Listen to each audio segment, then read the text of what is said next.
ಮಾತರ್ಮೇ ಮಾತರಿಶ್ವನ್ನ ಪಿತರತುಲಗುರೋ ಭ್ರಾತರಿಷ್ಟಾಪ್ತಬಂಧೋ ಸ್ವಾಮಿನ್ನ ಸರ್ವಾಂತರಾತ್ಮನ್ನ ಜರ ಜರಯಿತರ್ಜನ್ಮ ಮೃತ್ಯಾಮಯಾನಾಂ ಗೋವಿಂದೇ ದೇಹಿ ಭಕ್ತಿಂ ಭವತಿ ಚ ಭಗವನ್ನೂರ್ಜಿತಾಂ ನಿರ್ನಿಮಿತ್ತಾಂ ನಿರ್ವ್ಯಾಜಾಂ ನಿಶ್ಚಲಾಂ ತದ್ಗುಣಗಣ ಬೃಹತೀಂ ಶಾಶ್ವತೀಮಾಶುದೇವ ನಾರಾಯಣಂ ನಮಸ್ಕೃತ್ಯ ನರಂ ಚೈವ ನರೋತ್ತಮಂ ದೇವೀಂ ಸರಸ್ವತೀಂ ವ್ಯಾಸಂ ತತೋ ಗ್ರಂಥಮುದೀರಯೇ ವಿಜಾನತಾಂ ಅವಿತ್ತಸ್ಯ ಮಧ್ವಸ್ಯ ಜಗತಿ ಗುರೋಃ ಪೂರ್ವಾಚಾರ್ಯಮಹಿಷ್ಠಾನಾಮಿಯಂ ಪ್ರಣತಿ ಮಾಲಿಕಾ ಸೂಕ್ತಿರತ್ನಾಕರೇ ರಮ್ಯೇ ಮೂಲ ರಾಮಾಯಣಾರ್ಣವೇ ವಿಹರಂತೋ ಮಹೀಯಾಂಸಃ ಪ್ರೀಯಂತಾಂ ಗುರವೋ ಮಮ ವಾಲ್ಮೀಕೇರ್ಗೌಪುನೀಯಾನ್ನೋ ಮಹೀಧರ ಪದಾಶ್ರಯಾ ಯತ್ಕಾವ್ಯಮುಪಜೀವಂತಿ ಕವಯಸ್ತರಣಕಾ ಇವ. ಸುಂದರಕಾಂಡದ ಮೊದಲನೆಯ ಸರ್ಗ ಮುಗಿದಿತ್ತು. ಎರಡನೇ ಸರ್ಗ ಶುರು ಆಗಬೇಕು. ಸುಂದರಕಾಂಡದಲ್ಲಿ ಒಟ್ಟು 68 ಸರ್ಗಗಳಿದೆ. ಅದರಲ್ಲಿ ಎರಡನೇ ಸರ್ಗದಲ್ಲಿ ನಾವಿದ್ದೇವೆ. ಸಸಾಗರ ಮನಾಧೃಶ್ಯಂ ಅತಿಕ್ರಮ್ಯ ಮಹಾಬಲಃ ತ್ರಿಕೂಟಸ್ಯ ತಟೇ ಲಂಕಾಂ ಸ್ಥಿತಃ ಸ್ವಸ್ಥೋ ದದರ್ಶಃ. ಅನಾಧೃಶ್ಯಂ, ಯಾರಿಗೂ ದಾಟಲಾಗದ, ಸಾಗರಂ ಕಡಲನ್ನು ಅತಿಕ್ರಮ್ಯ ದಾಟಿ, ತ್ರಿಕೂಟಸ್ಯ 3 ಕೋಡುಗಲ್ಲಿರುವ ಪರ್ವತದ ಮೇಲೆ ನಿಂತ ಲಂಕೆಯನ್ನ, ಅದು ತಟ ಅಂತ ಹೇಳಿದ್ರೆ ಫುಟ್ ಹಿಲ್ಸ್, ತಪ್ಪಲು ಪ್ರದೇಶ, ತಪ್ಪಲು ಪ್ರದೇಶದಲ್ಲಿರುವ ಲಂಕೆಯನ್ನ ದದರ್ಶ ನೋಡಿದ. ನೋಡಬೇಕಾದ್ರೆ ಯಾವ ಟೆನ್ಷನ್ನೂ ಇರಲಿಲ್ಲ. ಸ್ವಸ್ಥ, ಆರಾಮವಾಗಿ ನೋಡಿದ. ತತಪ್ಪಾದಪಮುಕ್ತೇನ ಪುಷ್ಪವರ್ಷೇಣ ವೀರ್ಯವಾನ್ ಅಭಿವೃಷ್ಟಃ ತತಸ್ತತ್ರ ಬಭೌ ಪುಷ್ಪಮಯೋ ಹರಿಃ. ಹನುಮಂತ ಯಾವ ಮರದ ಕೆಳಗಡೆ ನಿಂತನೋ ಆ ಮರದಿಂದ ಹೂವುಗಳ ಮಳೆಯಾಯಿತು. ಆಗ ಆ ಹನುಮಂತ ಪುಷ್ಪಮಯ ಅನ್ನುವಂತೆ ಕಂಡ.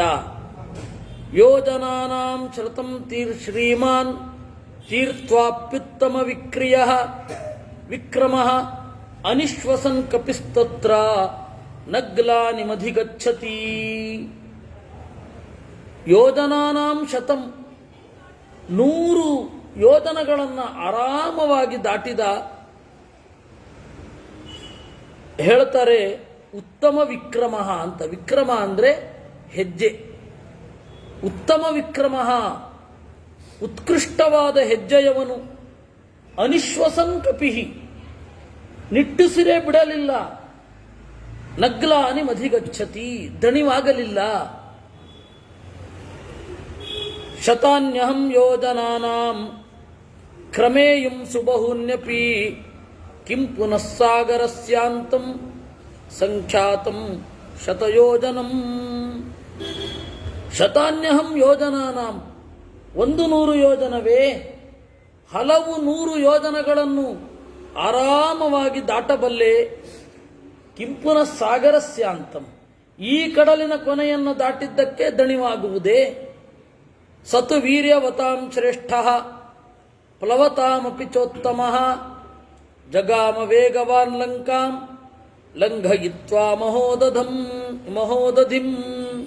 ಹೀಗೆ ಪರಾಕ್ರಮಿಗಳಲ್ಲೇ ಮಿಗಿಲಾದ ಅವನು, ಪ್ಲವತಾಮಪಿ ಚೋತ್ತಮಃ, ನೆಗೆಯುವವರಲ್ಲಿ ಅಗ್ರಗಣ್ಯ ಆಗಿರುವ ಅವನು ವೇಗವಂತನಾಗಿ ಲಂಕೆಯನ್ನು ಕುರಿತು ಓಡಿದ.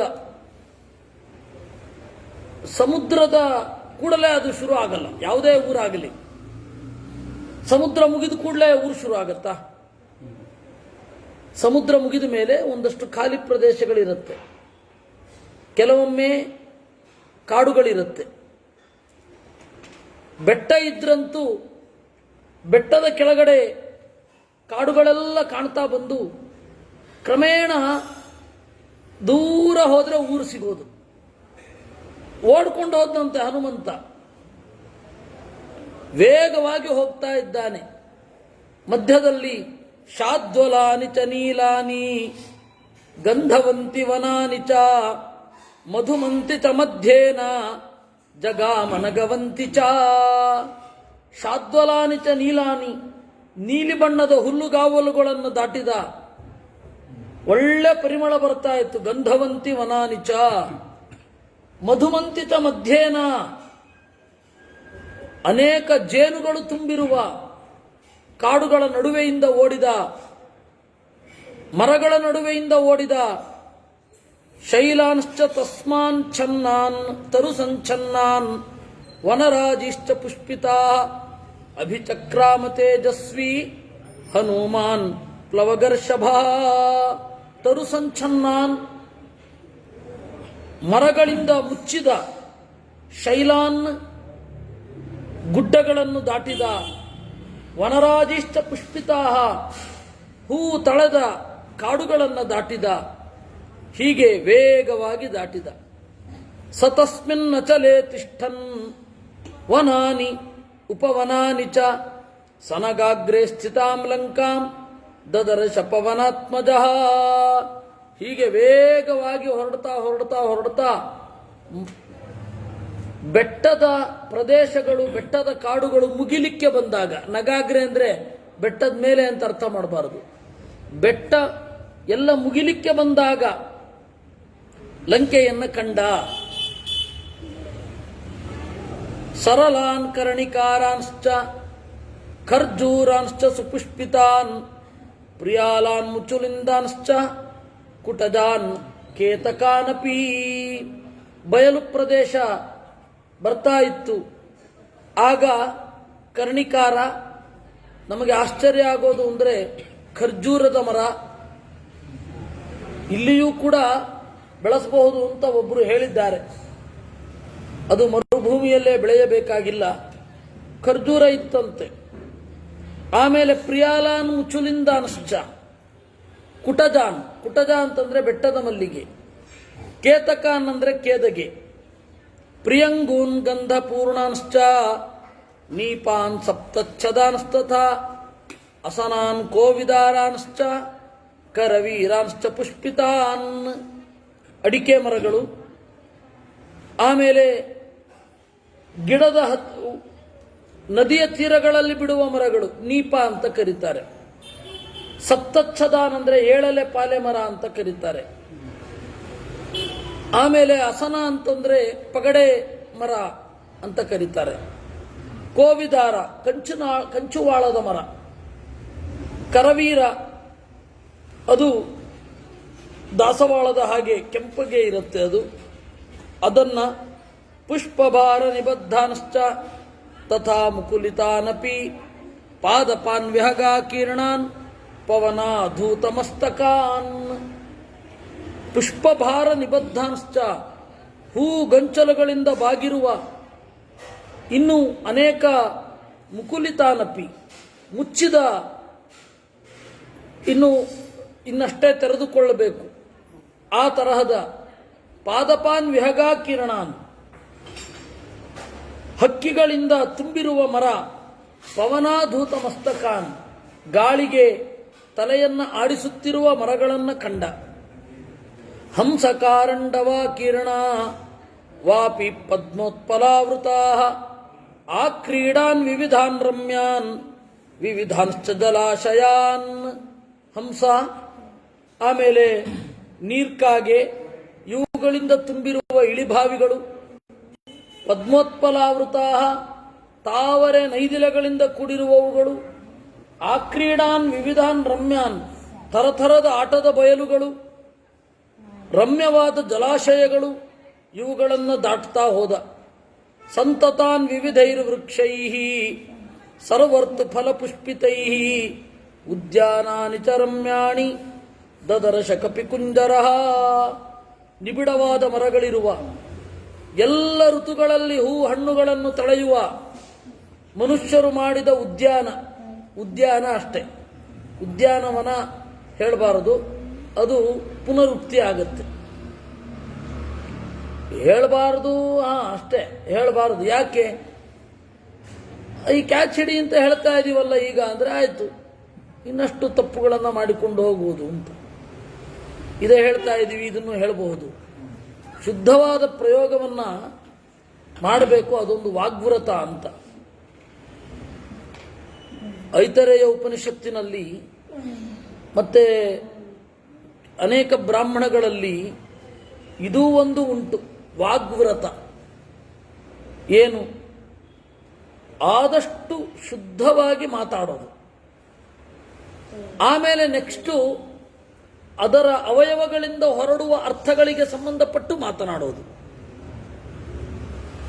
ಅದರಿಂದಾಗಿ ಇವುಗಳನ್ನೆಲ್ಲ ಹೇಳ್ತಾ ಇರೋದು,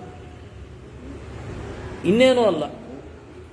ಅದರಿಂದ ಉದ್ಯಾನಗಳನ್ನು ನೋಡಿದ ಕಪಿಕುಂಜರಃ ಸಮಾಸಾದ್ಯತ ಲಕ್ಷ್ಮೀವಾನ್ ಲಂಕಾಂ ರಾವಣ ಪಾಲಿತಾಂ ಪರಿಖಾಭಿ ಸಪದ್ಮಾಭಿಃ ಸೋತ್ಪಲಾಭಿರಲಂಕೃತಾಂ.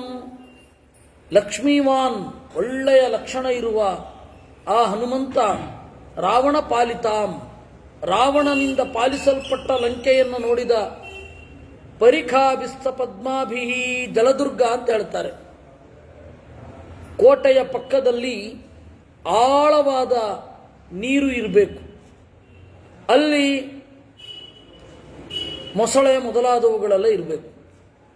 ಆಮೇಲೆ ಒಳಗಡೆ ಕತ್ತರಿಸುವ ಗರಗಸ, ಜಾಟ್ ಟ್ರ್ಯಾಪ್, ಈ ಥರದ್ದೆಲ್ಲ ಯಂತ್ರಗಳನ್ನು ಹುದುಗಿಸಿರ್ಬೇಕು. ಆ ನೀರನ್ನು ದಾಟಿ ಬರಲಿಕ್ಕಾಗಲ್ಲ. ಆ ತರಹದ ಜಲದುರ್ಗಗಳಿಂದ ಕೂಡಿರುವ ಆ ಪಟ್ಟಣದ ಕೋಟೆಯನ್ನು ನೋಡಿದ ಅಂತೆ. ಪ್ರಾಪ್ಯಾಪಿ ಸುಮಹಾಬಾಹು, ನೋಡಿ ಅವನು ಯೋಚನೆ ಮಾಡಿದನಂತೆ, ಓ ಹೇಗಿದೆ ಅಂತ. ಪಾಲಿತಾಂ ರಾಕ್ಷಸೇಂದ್ರೇಣ ನಿರ್ಮಿತಾಂ ವಿಶ್ವಕರ್ಮಣ ಪ್ಲವಮಾನಾಮಿವಾಕಾಶೇ ದದರ್ಶ ಹನುಮಾನ್ ಕಪಿಹಿ. ವಿಶ್ವಕರ್ಮ ನಿರ್ಮಿಸಿದ ಊರು ಅದು. ಲಂಕೆ ನಿರ್ಮಾಣ ಆಗಿದ್ದು ಯಾರಿಗೆ ಅಂದರೆ ಕುಬೇರನಿಗಾಗಿ. ಆದರೆ ಅವನು ಬಂದು ಆಕ್ರಮಿಸಿಕೊಂಡದ್ದು. ಇಡೀ ಊರನ್ನು ನೋಡಿದ ಅಂತೆ. ಹೇಗೆ?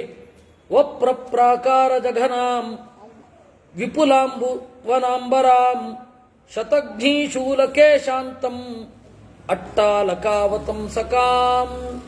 ವಪ್ರ ಪ್ರಾಕಾರ ಜಘನಾಂ. ವಪ್ರ ಅಂದರೆ ದೊಡ್ಡ ಗೋಡೆ, ಪ್ರಾಕಾರ ಅಂತಂದ್ರೆ ಇವತ್ತಿನ ಪರಿಭಾಷೆಯಲ್ಲಿ ಕಾಂಪೌಂಡ್ ಅಂತೀವಲ್ಲ ಅದು. ಅದೇ ಆ ಲಂಕೆ ಅನ್ನೋದು ಒಂದು ಹೆಣ್ಣಿನ ತರಹ ಇತ್ತು ಅಂತ.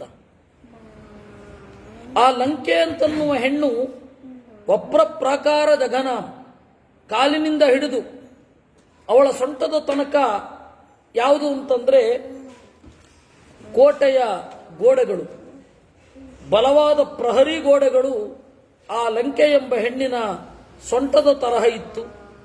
ವಿಪುಲಾಂಬುವನಾಂಬರಾಂ. ಈ ಲಂಕೆ ಎಂಬ ಹೆಣ್ಣು ಬಟ್ಟೆಯನ್ನು ತೊಟ್ಟಿದ್ಲು. ಕಾಡು, ಆಮೇಲೆ ನೀರು, ಇದು ಭೂಮಿಯ ಬಟ್ಟೆ ಇದ್ದ ಹಾಗೆ ಅಂತ. ಸಮುದ್ರವತನಾದೇವಿ ಅಂತ ಹೇಳ್ತೇವಲ್ಲ, ಕಾಡು ಭೂಮಿಯ ಬಟ್ಟೆ ಇದ್ದ ಹಾಗೆ. ಹಾಗೆ ಇಲ್ಲಿ ದಟ್ಟವಾದ ಕಾಡು ಎಂಬ ಬಟ್ಟೆಯನ್ನ ಇಟ್ಟುಕೊಂಡಿದ್ಲು ಲಂಕೆ ಎಂಬ ಹೆಣ್ಣು. ಶತಘ್ನಿ ಶೂಲಕೆ ಶಾಂತಾಂ.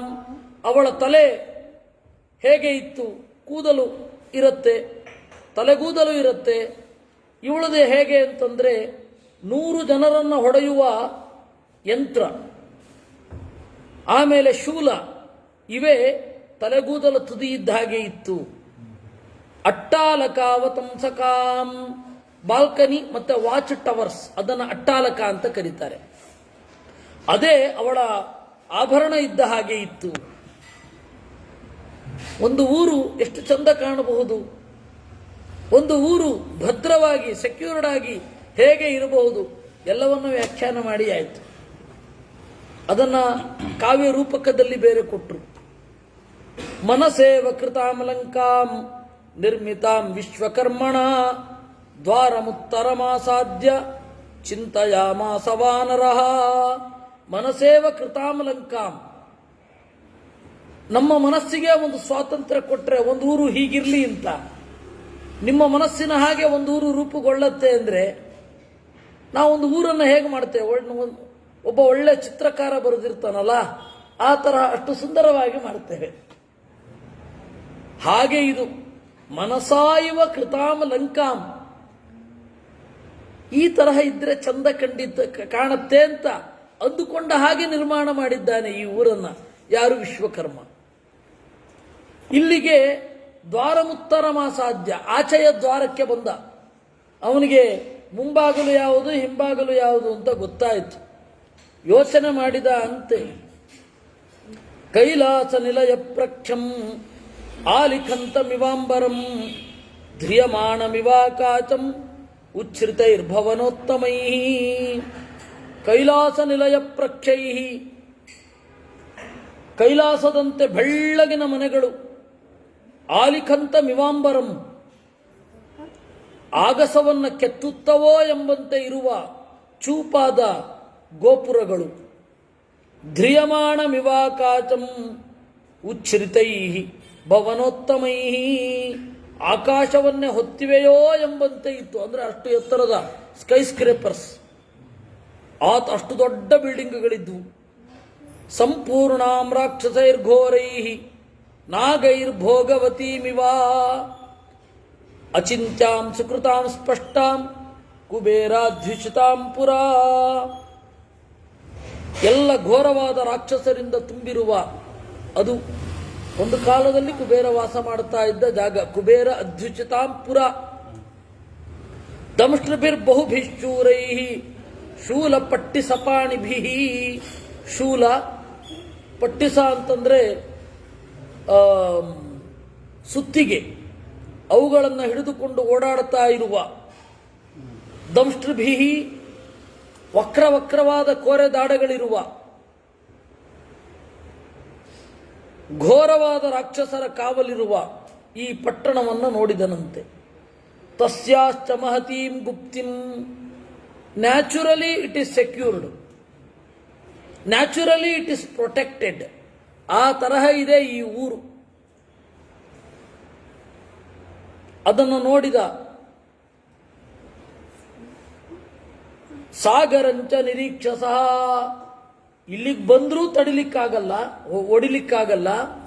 ಇನ್ನು ಕಡಲು ಬೇರೆ ಇದೆ, ಅದನ್ನ ದಾಟ್ಕೊಂಡು ಇಲ್ಲಿ ಬರೋದೇ ಕಷ್ಟ. ಇಲ್ಲಿ ಬಂದ ಮೇಲೆ ಇಲ್ಲಿ ಮುಂದುವರಿಯೋದು ಇನ್ನೂ ಕಷ್ಟ. ಅದರಿಂದ ರಾವಣಂಚ ರಿಪುಂ ಘೋರಂ ಚಿಂತಯಾಮಾಸ ವಾನರಃ. ರಾವಣ ಅಂದ್ರೆ ಅಳಿಸುವವ. ರಾವಯತಿ, ತಾನು ಜೋರಾಗಿ ಅತ್ತ, ಆಮೇಲೆ ಎಲ್ಲರನ್ನು ಅಳಿಸಿದ. ಅದರಿಂದಾಗಿ ಅವನಿಗೆ ರಾವಣ ಅಂತ ಹೆಸರು. ಯೋಚನೆ ಮಾಡಿದನಂತೆ, ಆಗತ್ಯಾಪಿಹರಯೋ ಭವಿಷ್ಯಂತಿ ನಿರರ್ಥಕಾ ನಹಿ ಯುದ್ಧೇನ ವೈಲಂಕಾ ಶಕ್ಯ ಜೇತುಂ ಸುರೈರಪಿ. ಕಪಿಗಳು ಇಲ್ಲಿಗೆ ಬಂದರೂ ಕೂಡ ಏನ್ ಮಾಡ್ಲಿಕ್ಕಾಗತ್ತೆ? ಅವ್ರ ಕೈನಲ್ಲಿ ಬರೋದೇ ಕಷ್ಟ. ಯುದ್ಧದಿಂದ ಲಂಕೆಯನ್ನು ಗೆಲ್ಲಲಾಗುವುದಿಲ್ಲ. ಇಮಾಂ ತ್ವವಿಷಮಾಂ ಲಂಕಾಂ ದುರ್ಗಾಂ ರಾವಣ ಪಾಲಿತಾಂ ಪ್ರಾಪ್ಯಾಪಿ ಸುಮಹಾಬಾಹು ಕಿಂಕರಿಷ್ಯತಿ ರಾಘವ. ರಾಮ ಇಲ್ಲಿಗೆ ಬಂದು ಏನ್ ಮಾಡ್ತಾನೆ? ಅವಕಾಶೋ ನ ಸಾಮ್ನಸ್ತು ರಾಕ್ಷಸೇಶ್ವಭಿಗಮ್ಯತೆ ನ ದಾನಸ್ಯ ನ ಭೇದಸ್ಯ ನೈವ ಯುದ್ಧಸ್ಯ ದೃಶ್ಯತೆ. ಒಂದು ಸಾಮ ಆಗಬೇಕು. ಮಧುರವಾದ ಇಂಪಾದ ಮಾತುಗಳನ್ನು ಹೇಳಿದರೆ ರಾಕ್ಷಸರು ಕೇಳ್ತಾರೆಯೇ? ನ ಸಾಮ್ನಃ ಅವಕಾಶ. ಇನ್ನು ದಾನ ಅವರಲ್ಲೇ ಕೊಳೆಯೋಟ್ಟು ಬಿದ್ದಿದೆ. ಯಾರಿಗೆ ಬೇಕಾದರೂ ದಾನ ಮಾಡಬಹುದು. ದರೋಡೆಕೋರರಿಗೆ ಕಳ್ಳರಿಗೆ ದಾನ ಮಾಡಲಿಕ್ಕಾಗಲ್ಲ, ಅವರು ಕಿತ್ಕೊಂಡೇ ಅಭ್ಯಾಸ. ಅವರು ಹಾಗೆ ಊರಲ್ಲಿದ್ದ ಒಳ್ಳೊಳ್ಳೆ, ಇಡೀ ಪ್ರಪಂಚದಲ್ಲಿದ್ದ ಒಳ್ಳೊಳ್ಳೆ ಪದಾರ್ಥಗಳನ್ನೆಲ್ಲ ಕಿತ್ಕೊಂಡು ಬಂದು ಇಲ್ಲಿ ಇಟ್ಕೊಳ್ತಾ ಇದ್ರು.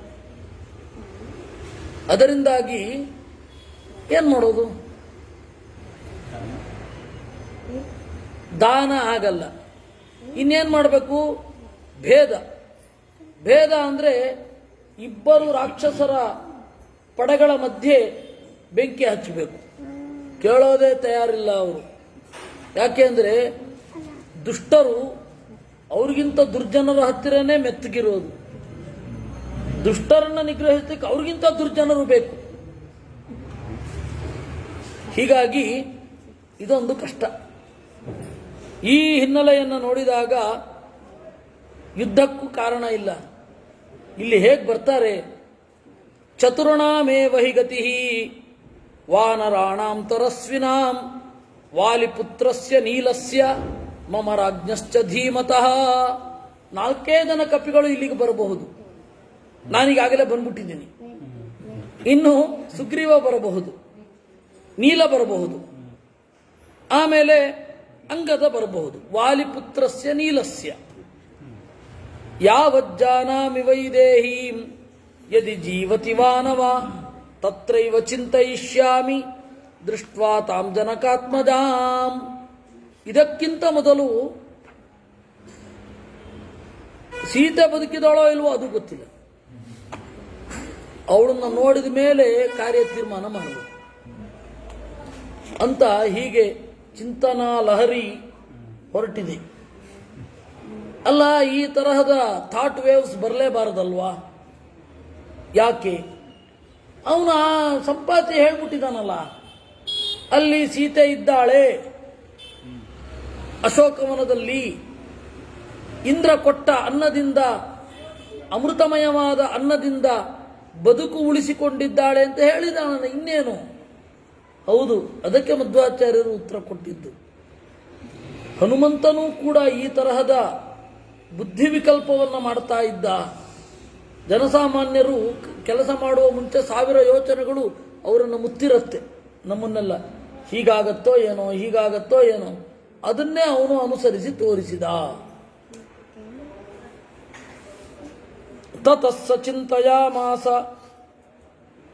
ಮುಹೂರ್ತಂ ಕಪಿಕುಂಜರ ಗಿರೇ ಶೃಂಗೇ ಸ್ಥಿತಸ್ತಸ್ಮಿನ್ ರಾಮಸ್ಯ ಅಭ್ಯುದಯಂ ತತಃ. ಆಮೇಲೆ ಒಂದು ಮುಹೂರ್ತ ಕಾಲ ಯೋಚನೆ ಮಾಡಿದ ಅಂತೆ, ಏನ್ ಮಾಡೋದು ಅಂತ. ಆಮೇಲೆ ಅಂದುಕೊಂಡ, ಈ ಜಾಗದಿಂದ ಮೊದಲು ಕದಲಬೇಕು. ಬೆಟ್ಟದ ಮೇಲ್ಗಡೆ ನಿಂತಿದ್ದೇನೆ, ಮತ್ತೆ ವಾಪಸ್ಸು ಬರಬೇಕು. ಅನೇನ ರೂಪೇಣ ಮಯಾ ನ ಶಕ್ಯ ರಕ್ಷಸಾಂಪುರಿ ಪ್ರವೇಷ್ಟುಂ ರಾಕ್ಷಸೈರ್ಗುಪ್ತ ಕ್ರೂರೈರ್ಬಲ ಸಮನ್ವಿತೈ. ಇದೇ ರೂಪದಿಂದ ಹೋಗ್ಲಿಕ್ಕಾಗಲ್ಲ. ಇಷ್ಟು ದೊಡ್ಡ ರೂಪ ಇಟ್ಕೊಂಡು ಏನು ಹುಡುಕೋದು? ಹುಡುಕ್ಬೇಕಾದ್ರೆ ಅವ್ರಿಗೆ ಗೊತ್ತಾಗಿರಬಾರದು. ಅದರಿಂದ ಮಹೌಜತೋ ಮಹಾವೀರ್ಯ, ಅದೇ ನಾನು ಹೋದ್ಸರ್ತಿಯೋ ಅದನ್ನೇ ಹೇಳಿದ್ದೆ. ತನ್ನ ಹೆಸರನ್ನು ಊರಲ್ಲೆಲ್ಲ ಹೇಳ್ಕೊಂಡು ಓಡಾಡಲಿಕ್ಕೆ ಅದೇನು ಜೇಮ್ಸ್ ಬಾಂಡೆ, ಅವನೊಬ್ಬ ಗೂಢಚಾರ ಅಂತೆ, ಸ್ಪೈ ಅಂತಾನೆ ಕರ್ಕೊಳ್ಳೋದು ಬೇರೆ ಅವನ್ನ. ಹಾಗಲ್ಲ ಅಲ್ವಾ? ಏನು ಮಹೌಜತೋ ಮಹಾವೀರ್ಯಾ ಬಲವಂತಶ್ಚ ರಾಕ್ಷಸಾ ವಂಚನೀಯ ಮಯಾತರವೇ ಜಾನಕೀಂ ಪರಿಮಾರ್ಗತಾ. ಸೀತೆಯನ್ನು ಹುಡುಕಬೇಕು ಅಂತಾದರೆ ಈ ರಕ್ಕಸರನ್ನು ವಂಚನೆ ಮಾಡಬೇಕು. ಅಂದ್ರೆ ಅವ್ರಿಗೆ ಗೊತ್ತಾಗದಂತೆ ಪ್ರವೇಶ ಮಾಡಬೇಕು. ಲಕ್ಷ್ಯೇಣ ರೂಪೇಣ ರಾತ್ರೌ ಲಂಕಾಪುರೀಮಯ ಪ್ರಾಪ್ತ ಕಾಲಂ ಪ್ರವೇಷ್ಟುಂ ಮೇ ಕೃತ್ಯಂ ಸಾಧಯಿತು ಮಹತ್. ತೋರ್ಬೇಕು, ತೋರ್ಬಾರದು. ಆ ತರಹದ ರೂಪವನ್ನು ತಳೆಯಬೇಕು. ಪೂರ್ತಿ ಅದೃಶ್ಯನಾಗಿ ಓಡಾಡ್ಕೊಂಡು ಬಂದ್ರೆ ಸೀತೆ ಯಾರಿಗೂ ಉತ್ತರ ಕೊಡಬೇಕು? ಮುಖನೇ ತೋರಿಸದೆ ಹೋದ್ರೆ? ಫೋನಿನ ಈಚೆ ಇರುವವರಿಗೆ ಫೋನಿನ ಆಚೆ ಅದೆಷ್ಟೇ ಇದ್ರು ಪರಿಚಿತರಾಗಿದ್ರೆ ಅವರ ಇಂಚಿಂಚು ಗೊತ್ತಾಗತ್ತೆ. ಈ ಮಾತನ್ನು ಹೇಳ್ಬೇಕಾದ್ರೆ ನಗ್ತಾ ಇದ್ದಾರೋ, ಅನ್ಯಮನಸ್ಕರಾಗಿದ್ದಾರೋ, ಅಲ್ಲೇ ಇದ್ದಾರೋ, ಇನ್ನೇನೋ ಕೆಲಸ ಮಾಡ್ತಾ ಇದ್ದಾರೋ, ಬೇರೆ ಕಡೆಗೆ ಮನಸ್ಸು ಹರಿದಿದೆಯೋ, ಇದೆಲ್ಲ ಗೊತ್ತಾಗತ್ತೆ ಪರಿಚಿತರಾಗಿದ್ರೆ. ಫಸ್ಟ್ ಟೈಮ್ ಒಬ್ಬ ಅಪರಿಚಿತ ಫೋನ್ ಮಾಡ್ತಾನೆ ಅಂತ ಇಟ್ಕೊಳ್ಳಿ, ಅವನ ಆಕಾರವನ್ನು ನಿಮಗೆ ಗುರುತಿಸ್ಲಿಕ್ಕೆ ಆಗತ್ತಾ? ಹಾಗಾಗಿ ಹೋಗುತ್ತೆ. ಅದೃಶ್ಯನಾಗಿ ಬಂದು ಸೀತೆಯನ್ನು ಮಾತಾಡಿಸ್ತಾ ಇದ್ರೆ ಏನಂತ ಅನ್ಕೋಬೇಕು. ಅದಕ್ಕೆ ತೀರ ಲಕ್ಷ್ಯವೂ ಆಗಿರಬಾರದು, ಅಲಕ್ಷ್ಯವೂ ಆಗಿರಬಾರದು. ಲಕ್ಷ್ಯ ಲಕ್ಷ್ಯೇಣ ರೂಪೇಣ. ಆಮೇಲೆ ತಾಂ ಪುರೀಂ ತಾದೃಶೀಂ ದೃಷ್ಟ್ವಾ ದುರಾಧರ್ಷಾಂ ತುರಾತುರೈ ಹನುಮಾನ್ಶ್ಚಿಂತಯಾಮಾಸ ವಿನಿಶ್ವಸ್ಯ ಮುಹುರ್ಮುಹು. ಮತ್ತೆ ಮತ್ತೆ ನಿಟ್ಟುಸಿರಿಟ್ಟು ಯೋಚನೆ ಮಾಡಿದ. ಕೇನೋಪಾಯೇನ ಪಶ್ಯೇಯಂ ಮೈಥಿಲೀಂ ಜನಕಾತ್ಮದಾಂ. ಯಾವ ಉಪಾಯದಿಂದ ನೋಡ್ಲಿ ಅವಳನ್ನ? ಅದೃಷ್ಟೋ ರಾಕ್ಷಸೇಂದ್ರೇಣ ರಾವಣೇನ ದುರಾತ್ಮನ.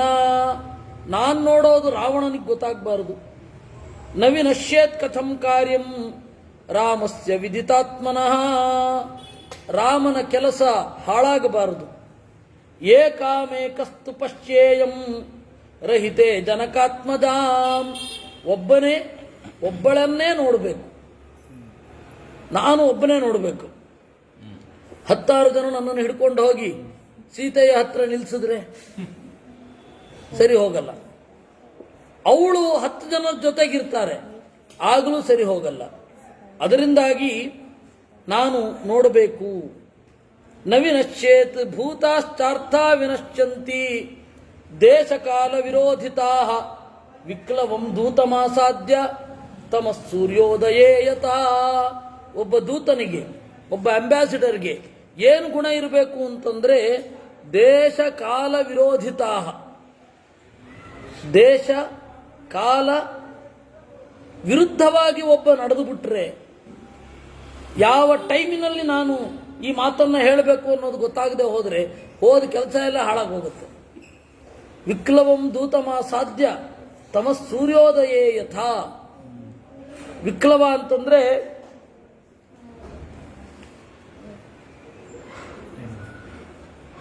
ಯಾವುದೋ ಭಾವದಿಂದ ಮೂಢನಾದವ, ಎಮೋಷನಲ್ ಫೂಲ್ ಅಂತ ಹೇಳ್ತಾರಲ್ಲ ಅವನು. ಅದರಿಂದಾಗಿ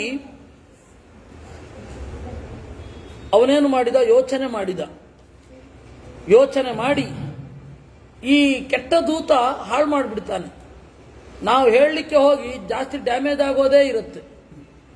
ಅರ್ಥಾನರ್ಥಾಂತರೇ ಬುದ್ಧಿ ನಿಶ್ಚಿತಾಪಿ ನ ಚೋಭತೆ ಘಾತಯಂತೀಹ ಕಾರ್ಯಾಣಿ ದೂತಾಹ ಪಂಡಿತಮಾನಿನಃ. ಅರ್ಥ ಯಾವುದು, ಅನರ್ಥ ಯಾವುದು, ಇದರ ಬಗ್ಗೆ ಎಷ್ಟು ಯೋಚನೆ ಮಾಡಿದ್ರೂ ಸಾಲದು. ನಿಶ್ಚಿತಾಪಿ ನ ಶೋಭತೆ. ಎಷ್ಟೇ ಅನುಭವ ಇದ್ರೂ ಫ್ರೆಶ್ ಆಗಿ ಯೋಚನೆ ಮಾಡಬೇಕಾಗತ್ತೆ. ಘಾತಯಂತೀಹ ಕರ್ಮಾಣಿ ದೂತಾಹ ಪಂಡಿತಮಾನಿನಃ. ನನಗೆ ಎಕ್ಸ್ಪೀರಿಯನ್ಸ್ ಇದೆ ಅಂತ ಸರಿಯಾಗಿ ಯೋಚನೆ ಮಾಡದೆ ಹೋದ್ರೆ ಅಂತಹ ದೂತರು ರಾಜನ ಕೆಲಸವನ್ನು ಮೊದಲು ಹಾಳು ಮಾಡ್ತಾರೆ. ಏನೋ ಉಪಕಾರ ಮಾಡ್ಲಿಕ್ಕೆ ಹೋಗಿ ಅಪಕಾರ ಮಾಡಿಬಿಡ್ತಾರೆ. ಅದರಿಂದಾಗಿ ನಮ್ಮ ಹೆಡ್ವೈಟ್ಗಳನ್ನೆಲ್ಲ ತೆಗೆದಿಟ್ಟು ಯೋಚನೆ ಮಾಡಬೇಕು ಅನ್ನೋದನ್ನ ಹನುಮಂತ ಹೇಳಿದ. ಉಡಾಫೆಯಿಂದ ಮಾತನಾಡ್ಲಿಕ್ಕೆ ಹೋಗೋದು ಇಲ್ಲ. ನವಿನಶ್ಯೇತ್ ಕಥಂ ಕಾರ್ಯಂ ವೈಕ್ಲವ್ಯಂ ನ ಕಥಂ ಭವೇತ್ ಲಂಘನಂಚ ಸಮುದ್ರಸ್ಯ ಕಥನ್ನು ನ ಭವೇದ್ವೃತಃ. ಕಾರ್ಯ ಹೇಗೆ ಹಾಳಾಗಬಾರದು? ವೈಕ್ಲವ್ಯಂ ನ ಕಥಂ ಭವೇತ್. ನಾನು ಅವ್ರ ಕೈನಲ್ಲಿ ಸಿಕ್ಕಾಕೋಬಾರದು. ಮಾತಿಗಾಗಲಿ ಪರ್ಫೆಕ್ಟ್ ಆದ ಉತ್ತರ ನಾನು ರೆಡಿ ಮಾಡಿಕೊಳ್ಬೇಕು. ಬೆಂಗಳೂರಿನ ಭಾಷೆಯಲ್ಲಿ ಅವನು ಪ್ರಶ್ನೆ ಕೇಳಲಿಕ್ಕೆ ಹೋದಾಗ ಬೆಬ್ಬೆಬ್ಬೆ ಅನ್ಬಾರದು. ಅದೊಂದು ಅನುಕರಣ ಶಬ್ದ.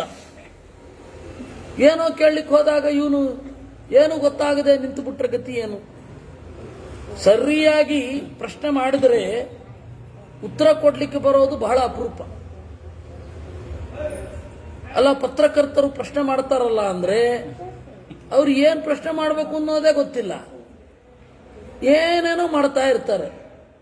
ಆ ಪಾಯಿಂಟ್ ಹಿಡಿದು ಪ್ರಶ್ನೆ ಮಾಡಲಿಕ್ಕೆ ಬಹಳ ಜನರಿಗೆ ಬರಲ್ಲ. ಅದರಿಂದ ನಾನು ತಯಾರಾಗಬೇಕದಕ್ಕೆ. ವೈಕ್ಲಭ್ಯಂ ನ ಕಥಂ ಭವೇತ್ ಲಂಘನಂಚ ಸಮುದ್ರಸ್ಯ.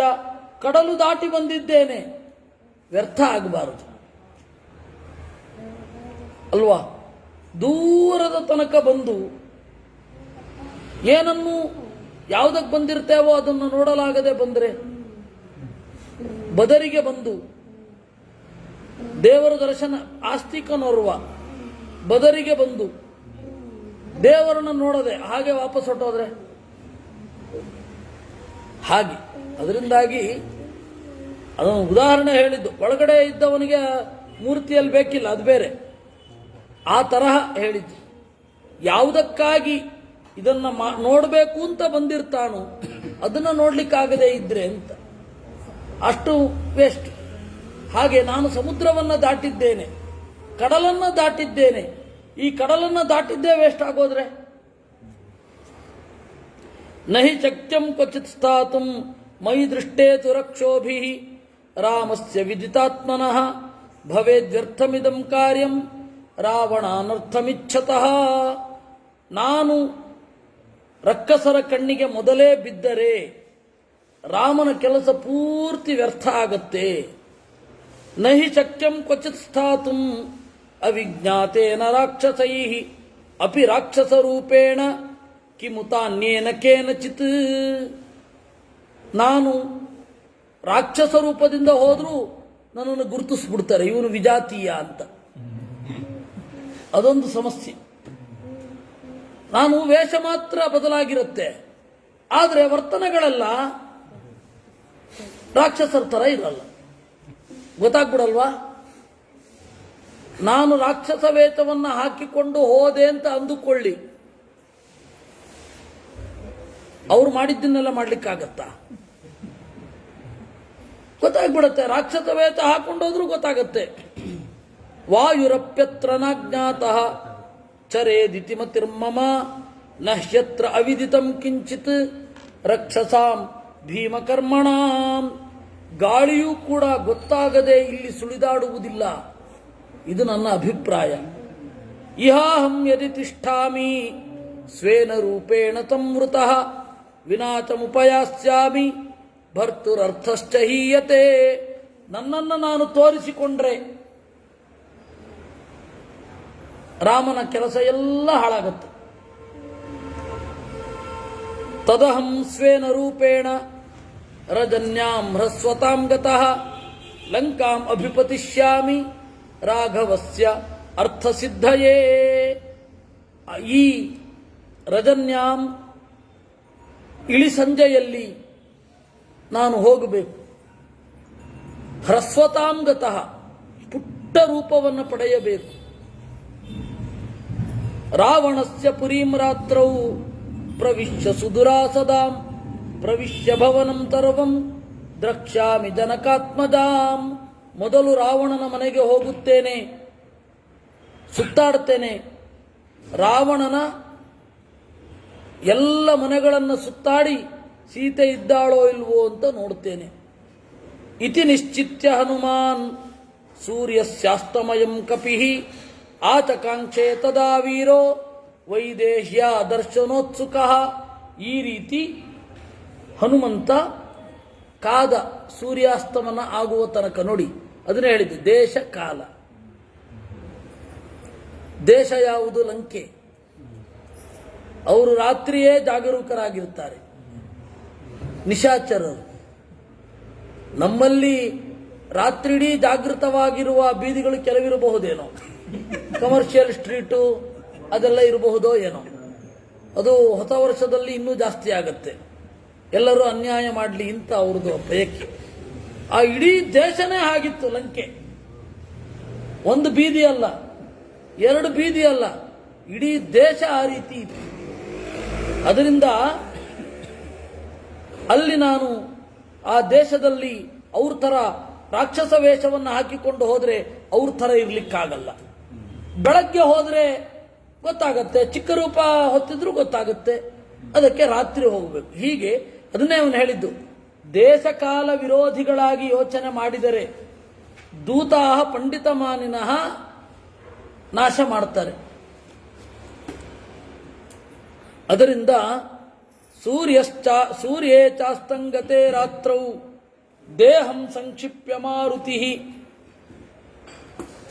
ವೃಷದಂಶಕ ಮಾತ್ರೋಥ ಬಭೂವ ಅದ್ಭುತ ದರ್ಶನ.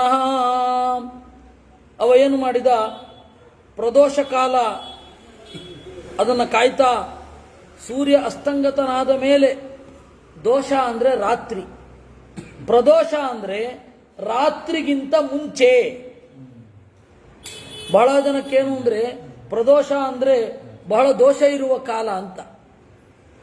ಅದೂ ಒಂದು ಅರ್ಥ ಉಂಟು. ಯಾಕೆ ಅಂದರೆ ಆ ಕಾಲದಲ್ಲಿ ನಾವು ಭೋಗವನ್ನು ಅನುಭವಿಸ್ತಾ ಇರಬಾರದಂತೆ, ಪೂಜೆಯನ್ನೋ ಇನ್ನೇನನ್ನೋ ಮಾಡಬೇಕು. ಆದರೆ ಮುಖ್ಯವಾದ ಅರ್ಥ ದೋಷ ಅಂದರೆ ರಾತ್ರಿ, ರಾತ್ರಿಗೆ ಮುನ್ನ ಇರುವ ಕಾಲ ಅದು ಪ್ರದೋಷ ಕಾಲ. ಆ ಪ್ರದೋಷ ಕಾಲದ ಸಂದರ್ಭದಲ್ಲಿ ಅವನು ಯೋಚನೆ ಮಾಡಿದ. ഇരുಳು ಆಗ್ತಾ ಇದ್ದಾಗೇನೆ ಒಂದು ಪುಟ್ಟ ಬೆಕ್ಕಿನ ರೂಪವನ್ನು ತಳೆದ. ಅದು ಅವರಿಗೆ ಸಹಜವಾದ ಸಿದ್ಧಿ ಆಗಿನವರಿಗೆ. ಈ ಕಪಿ ಇದೆಯಲ್ಲ, ಇದು ನಾರ್ಮಲ್ ಇಲ್ಲಿ ಓಡಾಡುವ ಕಪಿ ಅಲ್ಲ.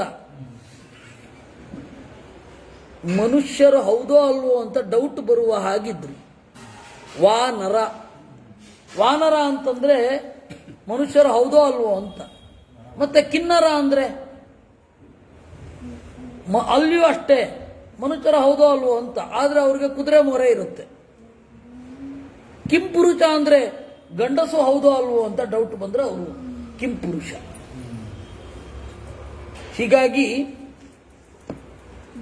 ಯಕ್ಷ, ಕಿನ್ನರ, ಕಿಂಪುರುಷ ಇದಕ್ಕೆಲ್ಲ ಬೇರೆ ಬೇರೆ ಕೆಟಗರಿಗೆ ಬೇರೆ ಬೇರೆ ಗುಣಧರ್ಮಗಳಿದೆ. ಇವನೇನು ಮಾಡಿದ, ಕಪಿ ಸಹಜವಾದ ಸಿದ್ಧಿಯನ್ನು ಹೊಂದಿದ್ದ. ಇವನೊಬ್ಬ ಮಾತ್ರ ಅಲ್ಲ, ಸಮಗ್ರ ಕಪಿ ಸೈನ್ಯ ಕಾಮರೂಪ, ಬೇಕಾದ ರೂಪವನ್ನು ತಳೆಯೋದಿತ್ತು.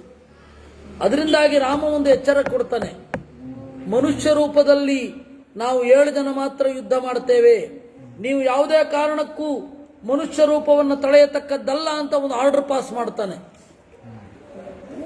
ಯಾಕೆ ಗೊತ್ತಾ? ಕನ್ಫ್ಯೂಸ್ ಆದ್ರೆ ಯೂನಿಫಾರ್ಮ್ ಇಂದ ಬೇರೆ ಮಾಡಬೇಕಾಗೇ ಇಲ್ಲ. ಈಗ ಸೈನಿಕರನ್ನು ಗುರುತಿಸೋದು ಯೂನಿಫಾರ್ಮ್ ಇಂದ. ಆಯಾ ಡಿಪಾರ್ಟ್ಮೆಂಟ್ಗೆ ಸೇರಿದವರು ಆಯಾ ಯೂನಿಫಾರ್ಮ್ ತೊಟ್ಕೊಂಡಿರ್ತಾರೆ. ಆಗ ಬಿಳಿ ಬಟ್ಟೆ ಅಷ್ಟೇ, ಹನುಮಂತ ಹಾಕೊಳ್ತಾ ಇದ್ದದ್ದು ಬಿಳಿ ಬಟ್ಟೆ ಅಷ್ಟೇ. ಹಾಗೆ ಅವರವರ ಬಟ್ಟೆಗಳನ್ನು ಹಾಕಿಕೊಂಡಿರ್ತಾರೆ, ಅದು ಕೆಳಗಡೆ ಸುತ್ತಕೊಂಡಿರ್ತಾರೆ. ಅವರು ಮನುಷ್ಯ ರೂಪವನ್ನು ಧರಿಸಿದ್ರೆ ಕನ್ಫ್ಯೂಷನ್ ಆಗತ್ತೆ. ಅದಕ್ಕೆ ಬೇಡ ಅಂತ ರಾಮ ಹೇಳ್ತಾನೆ. ಯಾರು 7 ಜನ? ನಾನು, ರಾಮ ಹೇಳೋದಲ್ಲಿ ಲಕ್ಷ್ಮಣ, ವಿಭೀಷಣ 3 ಆಯ್ತು. ವಿಭೀಷಣನ 4 ಜನ ಮಂತ್ರಿಗಳು. ಈ 7 ಜನ ಮಾತ್ರ ಪುರುಷ ರೂಪವನ್ನು ತಳೆಯುವುದಿಲ್ಲ. ಈ 7 ಜನ ಮಾತ್ರ ಕಪಿಗಳ ತರ ಇರಲ್ಲ, ಪುರುಷ ರೂಪದಲ್ಲಿ ಇರ್ತೇವೆ. ಇನ್ನು ಯಾರೂ ಕೂಡ, ಕೋಟ್ಯಂತರ ಜನ ಇದ್ರು ಕಪಿಗಳು, ಎಲ್ಲ ಇದ್ದಕ್ಕಿದ್ದಾಗೆ ಪುರುಷ ವೇಷ ತಳೆದು ಬಿಟ್ರೆ ಗೊತ್ತಾಗೋದಿಲ್ಲ. ಅದಕ್ಕೆ ಯುದ್ಧದಲ್ಲಿ ಕನ್ಫ್ಯೂಷನ್ ಬೇಡ, ಇಷ್ಟು ನೀವು ನಿಮ್ಮ ಪ್ರತ್ಯೇಕತೆಯನ್ನು ಉಳಿಸ್ಕೋಬೇಕು ಅಂತ ಹೇಳ್ತಾನೆ. ಮತ್ತೆ ಆ ಜಾತಿ ಈಗ ಇಲ್ಲ. ಹನುಮಂತ ಯಾವ ಒಂದು ಜೀನ್ಸಿನೊಂದಿಗೆ ಹುಟ್ಟಿದ್ನೋ ಅಥವಾ ಇಲ್ಲಿ ಬಂದಿದ್ನೋ, ಹಾಗೆ ಕಂಡನೋ, ಆ ತರಹದ ಜೆನೆಟಿಕ್ ಕ್ವಾಲಿಟಿ ಇರುವ ಇನ್ನೊಂದು ಸ್ಪೀಶೀಸ್ ಇಲ್ಲಿಲ್ಲ. ಯಾವುದೋ ಕಾಲ ಆಗೋಯ್ತು, ಅದು ಪೂರ್ತಿ ಹೋಗಿ. ಅದರಿಂದಾಗಿ ಈ ಕಪಿಗಳನ್ನ ನೋಡಿ ಹನುಮಂತ ಅನ್ನೋದು ಅಸಂಗತ. ಕೊಲ್ಬೇಡ ಅದು ಹನುಮಂತ ಅಂತ. ಹನುಮಂತ ಅನ್ನೋದ್ರಿಂದ ಕೊಲ್ಲೋದಲ್ಲ, ಮನುಷ್ಯರ ತರನೇ ಇದೆ ಅಂತ ಕೊಲ್ಲದೆ ಇರೋದಷ್ಟೇ. ಈ ರುಡ್ಯಾರ್ಡ್ ಕಿಪ್ಲಿಂಗ್ ಗೊತ್ತಲ್ಲ, ಅವನು ಅದೊಂದು ನಾಟಕ, ಅವನದೊಂದು ಕಥಾನಕ ಇದೆ. ಅದರಲ್ಲಿ ಕಾಡಿನ ಎಲ್ಲ ಪ್ರಾಣಿಗಳು ಕೂಡ ಮನುಷ್ಯನ ವಿರುದ್ಧ ಹೋಗಬೇಕು ಅಂತ ಒಂದು ಪ್ರತಿಭಟನೆ ನಡೆಸ್ತಾರೆ. ನಮ್ಮ ಒಂದು ಗುಂಪಿನಿಂದ ಕಪಿಗಳನ್ನು ಹೊರಗಡೆ ಇಡಬೇಕು ಅಂತವೆ. ಯಾಕೆ ಅಂದ್ರೆ ದೇ ಆರ್ ಲೈಕ್ ಹ್ಯೂಮನ್ಸ್ ಅಂತ. ಅವು ಸೇಮ್ ಮನುಷ್ಯರ ತರನೇ ಇದಾವೆ, ಮನುಷ್ಯರ ತರನೇ ಬುದ್ಧಿ, ಬೇಡ ಅವುಗಳು ಅಂತ. ಅದು ಔಟ್ಕಾಸ್ಟ್ ಮಾಡ್ತದೆ. ಹಾಗೆ ವಾನರ ಅಂದ್ರೆ ಮನುಷ್ಯರ ಹೌದು ಯಾವುದೋ ಅಲ್ವೋ ಆ ತರಹದ ಜನಾಂಗ ಮತ್ತೆ ಇಲ್ಲ. ಅದು ರಾಮನ ಸೇವೆಗಾಗಿ ಬಂದಿತ್ತು, ಆಮೇಲೆ ನಾಶ ಆಗಿ ಹೋಯಿತು. ಅದರಿಂದಾಗಿ ಈ ಕಪಿ ಎಷ್ಟುದ್ದ ಹಾರುತ್ತೆ, ಇಲ್ಲಿ ಮರದಿಂದ ಮರಕ್ಕೆ ಹಾರುವಾಗ ಎಷ್ಟು ಹಾರುತ್ತೆ, ಎಷ್ಟು ಡಿಸ್ಟೆನ್ಸ್ ಅನ್ನ ಕವರ್ ಮಾಡುತ್ತೆ. ಈ ಕಪಿಯೇ ಸಮುದ್ರ ಹಾರಿತು ಅಂತ ನಂಬೋದಾ ಅಂತ ಯಾರಾದರೂ ಪ್ರಶ್ನೆ ಕೇಳಿದ್ರೆ ಅವರ ಅಜ್ಞಾನಕ್ಕೆ ಮರುಗಬೇಕು. ಅಥವಾ ಅದಕ್ಕೆ ನಾವು ಉತ್ತರ ಕೊಡ್ಲಿಕ್ಕೆ ಹೋದ್ರೆ ನಾವು ಕೂಡ ಅಜ್ಞಾನಿಗಳೇ. ಅದು ಸ್ಪೀಷೀಸೇ ಬೇರೆ. ಅದು ಇದನ್ನ ಗಮನದಲ್ಲಿಟ್ಕೊಳ್ಬೇಕು. ಅದರಿಂದ DVG ಒಂದ್ ಕಡೆ ಚೆನ್ನಾಗಿ ಬರೆದಿದ್ದಾರೆ ರಾಮಾಯಣದ ಬಗ್ಗೆ ಬರೀತಾ. ನೋಡಿ, ನೀವೀಗ ಅಲ್ಲಿ ಆಗಿದ್ದು ಆ ರಾಮಾಯಣವನ್ನು ಕೂಡಿಸ್ಲಿಕ್ಕೆ ನದಿಯನ್ನು ಈಜುಕೊಂಡು ಹೋದ, ಅದು ಸಮುದ್ರದಷ್ಟಿತ್ತು ಅಂತಲೂ ವ್ಯಾಖ್ಯಾನ ಮಾಡಬೇಡಿ. ಕಡಲು ಕಡಲು ಅಷ್ಟೇ. ಅಲ್ಲ, ನಮಗೀಗ ಕಂಡಿಲ್ವಲ್ಲ ಅಂದ್ರೆ ಅವತ್ಯಾವತ್ತೋ ನಡೆದದ್ದು ಇವತ್ತಾಗಬೇಕು ಅಂತ ಹೆಂಗೆ ಎಕ್ಸ್ಪೆಕ್ಟ್ ಮಾಡೋದು? ಇವತ್ತಿನ ರೀತಿಯೇ ಅವತ್ತಿತ್ತು ಅಂತ ಹೆಂಗೆ ಎಕ್ಸ್ಪೆಕ್ಟ್ ಮಾಡೋದು? ಬೇರೆ ಬೇರೆ ದೇಶ, ಬೇರೆ ಬೇರೆ ಕಾಲ ಅಲ್ವಾ? ಹಾಗಾದ್ರೆ ರಾಮಾಯಣದಿಂದ ನಾವೇನು ಗ್ರಹಿಸಬೇಕು? ಏನ್ ಬೇಕಾರಾಗಿರ್ಲಿ, ಅಲ್ಲಿ ನಡೆದ ಮೌಲ್ಯಗಳನ್ನು ನೋಡಿ ಅಷ್ಟೇ. ಅದು ನಾವು ಪ್ರಾಚೀನ ಗ್ರಂಥಗಳನ್ನು ಓದಲಿಕ್ಕೆ ಬೇಕಾದ ಶಿಸ್ತು. ಆಗ ನಡೀತಾ ಇರೋದೇ ಈಗಲೂ ನಡೀತಾ ಇರಬೇಕು ಅಂತ ಯಾವನ್ ಎಕ್ಸ್ಪೆಕ್ಟ್ ಮಾಡೋದು? ಈಗ ನಡೀತಾ ಇರೋದೇ ಅವತ್ತು ನಡೆದಿತ್ತು ಅಂತ ಯಾರು ಎಕ್ಸ್ಪೆಕ್ಟ್ ಮಾಡೋದು? ಕೆಲವೊಂದು ಸಿಮಿಲಾರಿಟಿ ಇರುತ್ತೆ, ಕೆಲವೊಂದು ಇರಲ್ಲ ಅಷ್ಟೇ. ಹೀಗಾಗಿ ಅವತ್ತಿನ ಹನುಮಂತನಿಗೆ ಸಹಜವಾದ ಸಿದ್ಧಿ.